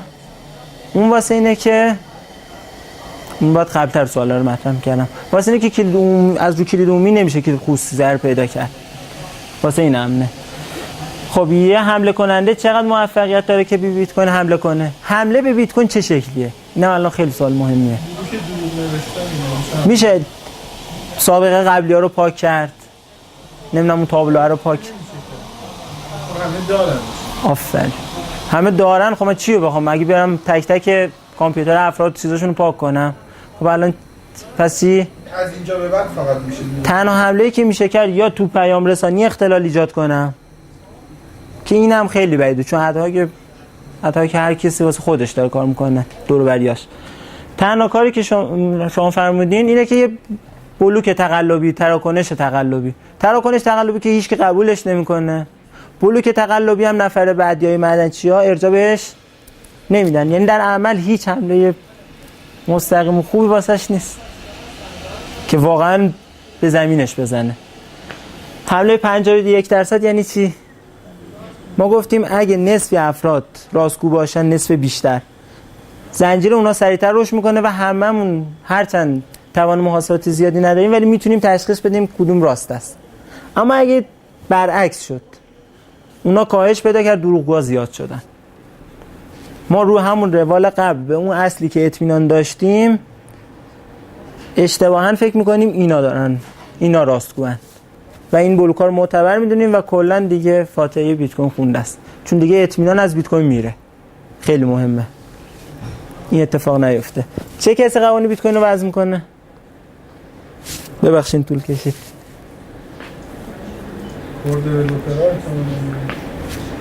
دیولپرها اونایی که اون اپو نوشتن. اول کی قوانین گذاشت واسه بیت کوین؟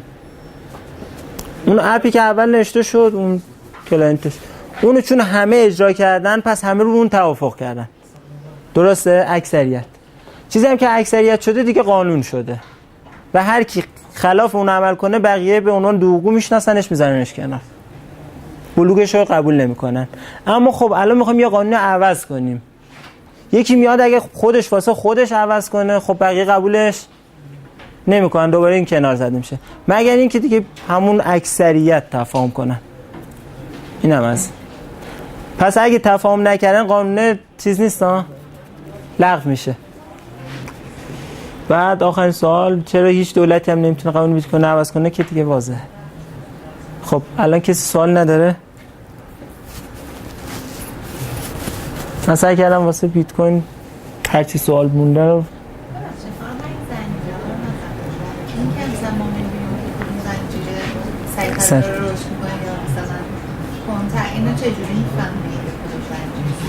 شما چیزی پیام واسه تون نمیاد، یه تعداد تراکنش که میاد، خب شما که معدنچی میذارینش کنار، یه تعداد بلوک هم میرسه دست شما. بلوک یه هدر داره که مثلا این بلوکه به چی برمیگرده، درسته؟ یعنی میگه من از رو چی تایید کردم، به بلوک قبلیش داره ارجاع میده با یه تعداد تراکنش. اون بلوکی که خودش داشته شماره داره، بلوکو شماره داره، یه به یه بلوکی که از رو اون و قبلیای اون تایید کرده میشه اون چیزا رو بلوکر بری دست در نکن. اینجا چی؟ هدر چجوری می‌نویسه؟ یا ریفر تو بلوک شماره فلان، میگین من بلوک بعدی فلان بلوکم، میگیم تا اون طرف میگه تا اینجا رو من داشتم. هر بلوک یه آدرس یکتا داره که حداقل کل متنش میشه آدرس یکتاش دیگه، چون متن دو تا بلوک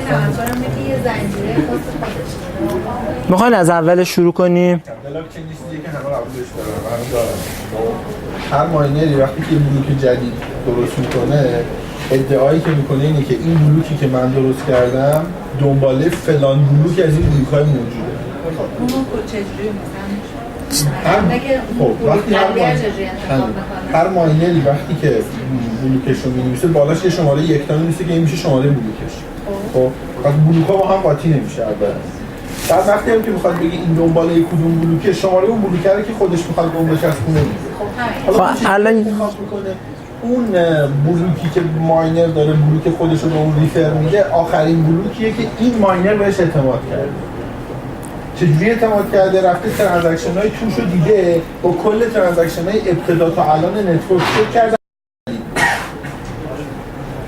میخواین از اول شکل بگیم؟ اولین بلوک اومده، درسته، دسته همه. خب بعضیا معدنچی‌ها میخوان کار بقیه تراکنش که میرسه دستشون تایید کنن، یه بلوک جدید میسازن. با توجه به چی تایید میکنن؟ با توجه به سابقه تراکنش قبلی. اون سابقه کجا ثبت شده؟ تو بلوک اولیه. پس میگن هر چی من تایید کردم با توجه به این تایید کردم.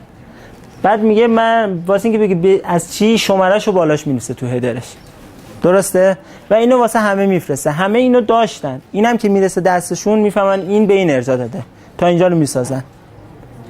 بلوک سوم هر کی بخواد بسازه از روی این میسازه. حالا نمیدونم، بعد ان شاء الله مفید است. خب بریم اسلاید اینجا. یه سوال قبل پرسیدم اونجا، گفتم خواستیم یه چیزی ثبت کنیم بعدن ادعا کنم بگم من قبل تر از ایشون پیدا کردم. آرش یه اطلاعاتی داشت میخواست نشونه بابک بده، میترسید بابک میتونه بری یه جا بنویسه که اطلاعاتش رو توی جای زمانداری بنویسه در فلان تاریخ این اطلاعات مال منه، درست ساینش هم بکنه، هشش هم بکنه که اصلا کسی نبینه، هیچ اطلاعات، یعنی هش شدهش اون آفرین. بعدش هم خود اطلاعات رو به طور عادی به فلانی میده، اگه فلانی بعداً ادعا کرد این میره با کلیدشون رو باز میکنه به بقیه، میگه با کلید عمومی من باز کنم یا کلید خصوصیش باز میکنه، مثلا میگه درست. خب الان کجا این کار انجام میدیم؟ کجاست که زمان مشترک داره؟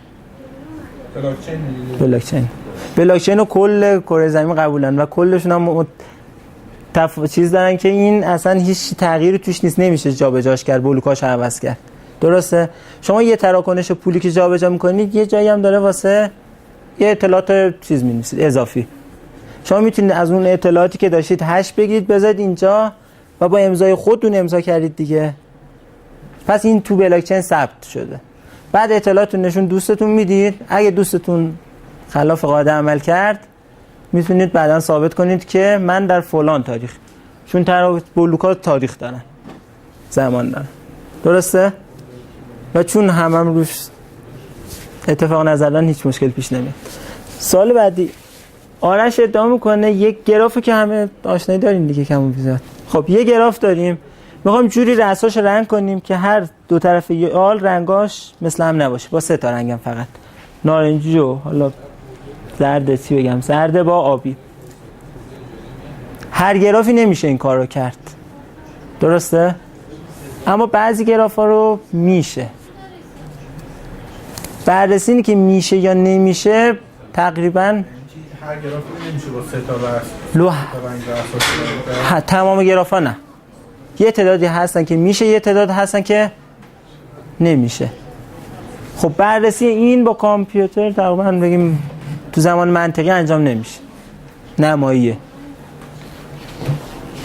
من چجوری میتونم به شما ثابت کنم من میدونم این گرافه رو رنگ‌آمیزیشو بلدم یا یه رنگ‌آمیزی ازش میدونم ولی شما هیچ از حرفای من یاد نگیری ولی قانع بشید که من میدونم؟ واضح سوال؟ من شما رو قانع کنم که یه رنگ‌آمیزی از این میدونم، قانعتون کنم قشنگ، ولی شما هیچ اطلاعاتی از حرفای من به دست نیارید و حتی نتونید واسه یه نفر حرفایی که من به شما رو زدم و نتونید واسه یه نفر سومی بزنید که اون رو شما به دروغ ادعا کنید که من میدونم واسه شما میدونی واسه اون ثابت کنید. اینو تا حالا برخورد داشتین؟ دانش صفر. بتونم به شما ثابت کنم من جواب یه مسئله رو میدونم بدون اینکه جواب نشون شما بدم و شما هم قانع بشید. حالا اینو فکر کنین دوستان. میشه برم بعد اینم چی دارم؟ خب آخر چیزایی چند تا سایت هم خوب معرفی کردیم که بیت کوین دات او آر جی که دیگه اصلا لازم به توصیف نیست، مجله بیت کوین، لوکال بیت کوین، فکر کنم چیزا رو جایی که بیت کوین میفروشن و عضو شدن توش معرفی میکنن و به واسطه این میخرید. بلاک اکسپلورر بیت ایزی فکر کنم چیز بود، میاد تراکنش ها رو به هم چیز میده. گفتیم تراکنش هر کدوم به قبلی ها ارجاع دادن، این قشنگ نشون میده. یعنی میری تراکنش یه ورودی داره میزنی رو ورودی میره تراکنش قبلیه، خیلی قشنگه، دیده قشنگی نسبت به چیز پیدا میکنی. بلاک اکسپلورر هم همینطوره، اکسپلورر این دوتا خیلی، این دوتا رو من توصیه میکنم، دید خوبی از بیت کوین به آدم میده. بیت پی هم که واسه خرید و فروش بیت کوین و کارهای اینترنتی، بیت کوین تاک هم که چیزشه فرومشه، بلاک چین هم که مثل چیز مونه، بیت پی مونه. 3 تا هم خبره بیت کوینه، 3 تا سایت خبری. بعدی اینم ببینین بد نیست، اینو عنوان هدیه چی ببخشید.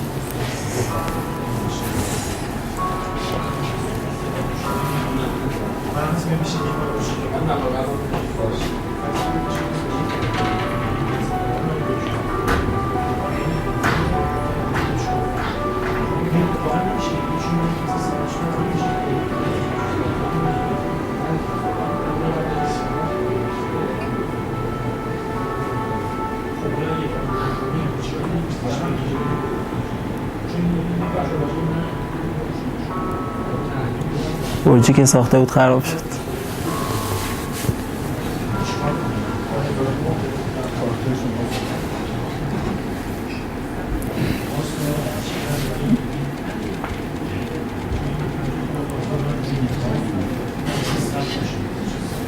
انشالله چند وقت یه فیلم بیت کوینی هم داشته باشیم. خب الان اینو در جریانش نیستم که تا چقدر کی پیش رفتن کی فیلمش میاد، ولی خب گفتم شاید واسهتون جالب باشه. سوال شد واقعا. بعد این چیز ندارم، یه چیز خب اینم حیف دیدم که نگم، کتابم در مورد بیت کوین داریم. خودم اینو توصیه میکنم، خیلی تکنیکی و مفصل رفته جلو، بحثی رو جان انداخته. اون بیت کوین یه ذره عامه‌تره ولی خب پوشش خوبی داره، اونو من زیاد مطالعه نکردم ولی این خیلی چیز خوبی بود. آکادمیک آندرستندینگ بیت کوین. اینم یه کتابچه‌های چیز گوگل فکر کنم، گوگل چیز میکنه. اینو با یکی از دوستام ما یه ترجمه دم دستی چیز کردیم، حالا بعدن اگه کسی خواست میتونم بهش بدم. و چیز دیگه ندارم که نه، این ببین ادامه و آخری نه، یک دیگه موفق و پیروز هست. این رسما تمومه، حالا بقیه چیزا خب در مورد سوال خب بس این بلد باشه. من یه مسئله رو جوابشو میدونم. زیرو نالج بتونی که ثابت بکنی که جوابی سوالی رو بلدی. تکنیک کریپتوگرافی نیبی بهش میگن دیگه. جونم اینو باز باشم کنم ببخشید کار نیبی نارینترایتیو ویتنس اونو من نشنیدم. کریپتوگرافی مثلا که گرافی اومد تو کریپتوکارنسی رو کار نکرد کلا در سیکرت شیرینگ سری روش‌ها بود که همین زیرو نالج اطلاعات با هم منتقل می‌کنن. نه سیکرت شیرینگ اون مثلا اون سیکرت شیرینگ رو میدونید چیه؟ زیرو نالج که مسئلهش مشخص شد. من یه جواب یه مسئله رو میدم میخوام به شما ثابت کنم. سیکرت شیرینگ اینه که من یه کلید خصوصی دارم 3 تا پسر دارم مثلا میگم میخوام اینا هر وقت با هم جمع شدن بتونن پول رو دسترسی داشته باشن. میام این کلیدمو 3 تیکه میکنم. 3 تیکه به معنی اینکه 3 قسمت نه ها. یه کاریش میکنم 3 تا بشه که تا 3 تا کنار هم نباشه به کلید دسترسی پیدا نشه. شیرش میکنم. یا نه اینجوری بگیم. راه سادهش اینه که همون کلیدو به 3 قسمت تقسیم کنیم. یه راه سادهشه. اما خب اما یه چیزی این یه حرفه. اما خب میخوام یه کار کنم. مثلا اینجوری بگیم ایران به فرض بمب اتم داره مثلا به چیزاش فرماندهاش اطمینان نداره یا اصلا آمریکا مثلا میاد به سناش کلیده رو بین مثلا چند نفر داره 100 نفر تقسیم میکنه که هر 50 نفر بتونن به کلید دسترسی داشته باشن و هر 49 نفر یا کمتر نتونن. اینو چیکار میکنی شما؟ اون حرفی که شما فرمودین دیگه نمیشه. مثلا 50 تا عدد درست میکنه در هم ضرب میکنه اون عدد ضرب شده به 100 نفر میخوام کلید بدم و از این 100 نفر هر 50 تاش داره بازی روونی داره طراحی کنه. یعنی مکانیسم خیلی روون خیلی خودش آره درسته. تا کلید به 100 نفر میده که هر 50 تایشون میتونن هر 50 تا هیچ ارجحیت ندارن نسبت اون ولی هیچ 49 نفر یا کمتر نمیتونن. این میشه سیکرت شیرینگ. چیزی که میگه بهش میگن رینگ سیگنچر. نه اینم اون نیست. این سیکرت شیرینگه. من یه رازی رو شیر میکنم بین چند نفر. امضا مثلا شما می‌خواید یه بمبی اگه مثلا بخواد منفجر شه یه گروه 50 نفری تعریف کنی بگی مثلا 20 تا از این 50 تا باید امضا کنن تا این امضا هم امضایی که گفتم بجای یه نفر امضا کنه بگم مثلا 20 نفر امضاشون با هم منتظره رو هم هر 20 نفری از این 50 بازی ریاضی قشنگی باید داشته باشه. البته این باز اینکه گفتم سیگنچر نیست گروه سیگنچره شکلش روی چارت ستاپ داره یه نفر باید این گروه مدیریت کنه. اون نه مدیریت نمیخواد. نداشته باشه اسمش میشه رینگ سیگنچر که مثلا رینگ سیگنچر تازه تو 2023 اونو من نمیدونم. رینگ سیگنچر با چند نفر میتونن. خب اول اینو جواب بدیم اول اونو سیکرت شیرینگ رو اول بگیم که مثلا تقسیم میشه یا زیرو نالج. زیرو نالج به نظر من جالب‌تره چون سیکرت شیرینگ احتمالاً با اون توابع ریاضی باید بازی بکنید طوری که خوب بشه. یعنی چیز سختی نیست. شما جوابشو میدونین که ولی خود تخصصی تره. آره که مثلا شما چجوری میتونید به هر 50 نفر بهش دسترسی داشتن ولی 49 نفر نتونن. نه این ساده است خیلی ساده است. چند جمله که همه بلدیم درسته؟ چند جمله درجه یک چیه؟ یه چند جمله خطه. درجه 100 درست می‌کنی که تو 50 تاش مثلا چیز داشته باشه. یه چند جمله درجه یک الان چیه؟ یه خط دیگه با چند تا نقطه‌اش یه خط مشخص میشه؟ 2 تاش. چند جمله درجه 2 با 3 تا نقطه‌اش. چند جمله درجه 3 با 4 تا نقطه‌اش. مزاحم شما نمیشن. بسلامت. درسته تا اینجا؟ خب الان مهمه چند تا نقطه داشت مثلا از یه چند جمله درجه 2 100 تا نقطه داشته باشم یا 3 تا فرق میکنه. 100 تا نقطه متمایز دارم x و y های اینو دارم 100 تا 100 تا داشته باشم یا 3 تا هیچ فرقی نمیکنه چون با هر چند جمله یه درجه 50 مثلا درست میکنم. آفرین. روی 100 تا نقطه انتخاب میکنم. هر 50 نفر میتونن به چند جمله برسن اما هر 49 نفر به اون چند جمله درجه 50 نمیرسن. خب بعد این چند جمله‌ای که بهش رسیدن ضریب ثابته رو میذارم اون سیکرتم. 50 نفر 50 تا نقطه دارن دیگه باش میتونن معادل درجه 50 رو پیدا کنن. معادل درجه 50 میشه 30 به اضافه 31x تا C50 X50 سی صفرمو میذارم اون چیزه رازم رسم میکنن تا اون 3 صفر پیدا بشه. درست. پس این میشه خیلی راحت. نه اون حالا زیرو نالج کسی اول پیشنهادی نداره؟ گیمه مثل قبلیایی که گفتی گیم بود. اون لانگست چیزه گیم. این دومیه لمه ولی اون زیرو نالج گیمه. این باید یه گیم طراحی بشه. مثلا قبلی که گفتی دیگه مثلا اول رمز بگیرید بعد بگید بعد یعنی حوالی رو با این رمزگیری از بین میبرید. درست. خب اینجا الان چیز از قبل نمیدونی؟ مکانیزمی وجود داره که کانفرمیشن این که یه تابعی مثلا با چی انجام شده رو به طور ریاضی انجام بده. کانفرمیشنی که این نقاشی درست شده. بتونیم گفتی یه گراف میخوام نقاشی یعنی به اون بدیم اون تایید کنه؟ نه همین اون مکانیزم کانفرمیشن گیریه رو همه رو با هم دیگه میبریم تو هش. خب آها نه چیکون میشه تو هشه؟ چون هش هیچ اطلاعات خاصی با نمیده، چکیده اون اطلاعات است که هر کی میخواد بگه این اطلاعات درسته میگه یه دفعه دیگه امتحان کن ببینیم. هش این شکلی کار میکنه. خود اون هشه هیچ اطلاعاتی نمیده ها. هش میاد چکیدهش میکنه، کوچیکش میکنه، ولی خب بررسیش خیلی ساده است. دوباره امتحان میکنیم اینه همون شد. ولی اینجا هیچ اطلاعات خاصی ازش نداریم. اینو رو گرافه میگم. گرافه رو لطف میکنه دست در نکنه. خب این گرافه رو من دارم. میخوام به شما ثابت کنم من رنگ اینو میدونم. درسته؟ خب فرض کنید اول من اشتباه رنگ کرده باشم، یعنی دارم به دروغ به شما چیز میکنم که اول که من نمیتونم اینو نشون شما بدم چون شما خب میبینید دیگه اطلاعات رو دست میارید. من اینو بلد نبودم مثلا اینو رنگ کردم یه دو نقطه ایش مثلا هم رنگه، یه جایش مثلا این دوتا آبی و آبیه. درسته؟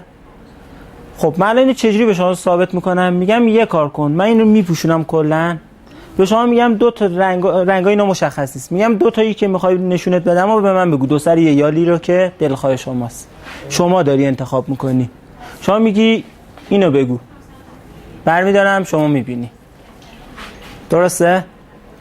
فقط شما این دوتا رو داری میبینی. اگه درست بود که هیچ. خب الان شما با یه بار قانع میشی که من راست گفتم؟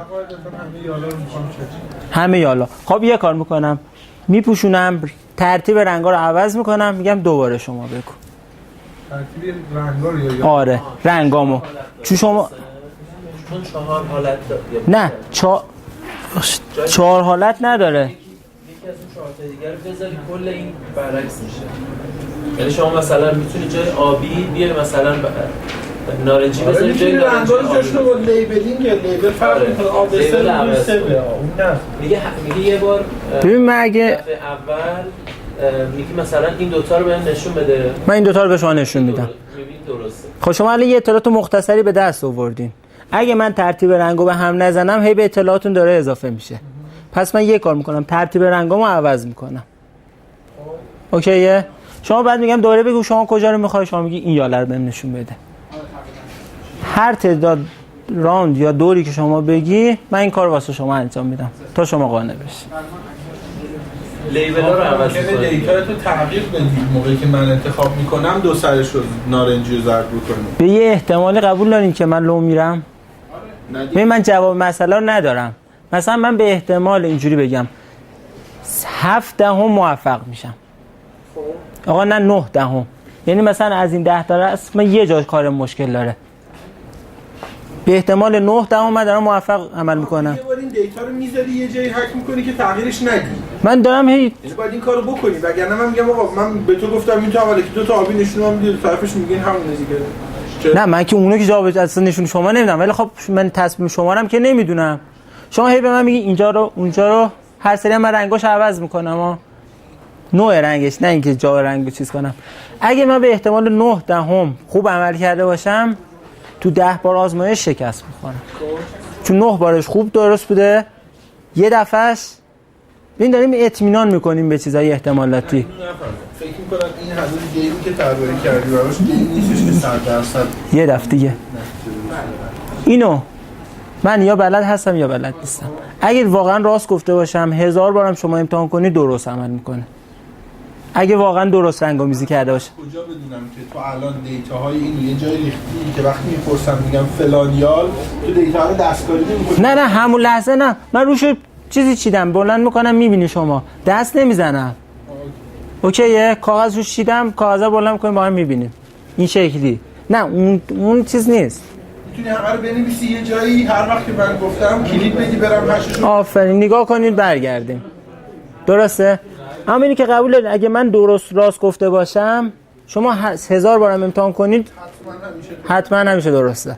فقط هر سری رنگو عوض میکنیم، شما اطلاعاتی از این دست نیاری. اعتماد کنیم که وقتی رنگو عوض می‌کنی چیز نکن تغییر بدی. ندی. می‌نویسم یه جایی هش میکنم، بعد کلید میدم، وقتی تو یالو معلوم کردی کلید اون دو تا خونه رو میدم برو باز کن دو سرشو ببین چه رنگی. نه اینجا فرض کردیم شما من راست گفتم. نه با این فرض که راست گفتم قبول دارین که 1000 بارم امتحان کنید. خب هر بار عوضش میکنم. نه میدونی چرا هر بار عوضش میکنم؟ هر دوش هم ممکنه مسئله جواب یکتا نداشته باشه، هر بار مثلا با یه تکنیکی بزنی یه بار یه جواب دیگه داستان پیدا کنه.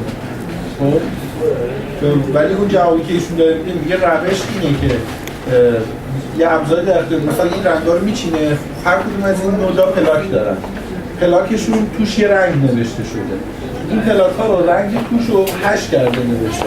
خواهش کنم ببخشید طول کشید. و هر کدوم از این پلاک ها کلید دارن. خب میگه که تو وقتی که میپرسی میگه این یال دو تا نور بالا سرشه، میگه من کلید اون دو تا خونه رو میدم برو باز بکن رنگی توش ببین قبلا چی نوشته بودم. بعد ادعا میکنم فلان باز کن ببین هم آبیه. من دست نمیزنم شما برو. اصلا یه چیزی من رنگ و اینا رو هم عوض نمیکنم، شما هر سری میگی کدوم من اونو نشونتون میدم. الان چطوره؟ آره ولی موضوع میگه که میگه قبول داری اگه من درست بگم تو 1000 بار امتحان رو بکنی هیچ وقت من شکست نمی‌خورم. درسته. اون دو تایی که باز ببینی هم رنگن میگیم آره خیلی خوب. حالا یه چیزی من می‌خواستم شما از حرفای من اطلاعات به دست نیاری، واسه همین هر سری جا رنگامو جابجا می‌کنم، قرمز و با آبی رو مثلا با زرد جابجا می‌کنم. درسته؟ فقط واسه همینه. اما حال فرض کنید من دروغ گفته باشم. خب من با یه احتمالی دروغ گفتم دیگه تا یه جایی مسئله رو تونستم حل کنم. چقدر مسئله رو درست حل کردم؟ چند درصد؟ 80%، 90%، 95%. آقا 99% دیگه. من خوب رفتم، یه یالو اشتباه بلد نبودم اونو خراب کردم. درسته؟ شما 100 بار امتحان کنی احتمال داریم تو دفعه 100 دیگه حد اکثر به اون یاله برسی. این الان حذف شدنی هست، نمیدونم چقدر سنس میکنه. آره ولی خب روش درستی برای تست نیست. من الان متوجه نمیشم شما وقتی که دارید جابجا میکنی رنگ‌ها رو من چجوری میتونم اعتماد کنم؟ ببین شما من جابجا بکنم یا نکنم قبوله؟ روی انتخاب شما که من تاثیر نمیذارم، پس انگار جابجا نکردم. واضحه؟ ببین جابجا کردن من در به خاطر اینکه این نمیخواد تو 100 بار تک تک یالا رو بپرسی بعد بری همه رنگا رو بفهمی ببینی چجوری نقاشی می‌کنه. که میپرسید میگید تو که جابجا میکنی هی جابجا میشه من نمیرسم به اون. این واضحه؟ این اصلا خیلی چیز نیست. به خاطر اینکه من رو انتخاب شما که تاثیر نذاشتم. درسته؟ چون شما اون موقع ممکن بوده بگی اینجا، الان نظر عوض بشه بگی اینجا. پس جابجا کردن من هیچ تأثیری تو نظر شما نداره. رنگا رو مثلا قرمزا رو آبی میکنم، آبی‌ها رو زرد میکنم. واضح شد؟ حالا یه ذره روش فکر کنید. پس اینو با یه تعداد بسته به احتمالش 100 دور 1000 دور قصد نفس خودکار پشت این زیرو نالج